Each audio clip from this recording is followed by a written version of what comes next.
Bogus दिव्यांग प्रमाणपत्र प्रकरणी सोलापुरातून निवासी डॉक्टरला अटक झाली आहे। रुग्णालयाच्या अधिष्ठातांच्या डिजिटल स्वाक्षरीचा गैरवापर करून बोगस दिव्यांग प्रमाणपत्र दिल्याचा आरोप आहे। 2 लिपिकांनीच अधिष्ठातांच्या डिजिटल स्वाक्षरीचा वापर करत प्रमाणपत्राचं वाटप केल्याचं कळतंय।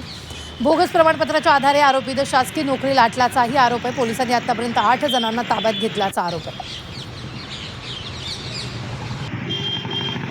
अक्यूज्ड राजेश भाऊसाहेब जाधव राहणार अहिल्यानगर यांनी कनिष्ठ लिपिक पाटबंधारे विभाग अहिल्यानगर ही शासकीय नोकरी नियमित करण्याकरिता सोलापूर येथील रहिवासी नसतानाही बनावट आधार कार्ड बनवून दिव्यांग प्रमाणपत्र मिळवण्याकरिता छत्रपती शिवाजी महाराज सर्वोपचार रुग्णालय सोलापूर येथे दिनांक 11/5/2026 रोजी UDID ऑनलाईन प्रक्रियेद्वारे अर्ज सादर करून दिव्यांग प्रमाणपत्र प्राप्त करून केले म्हणून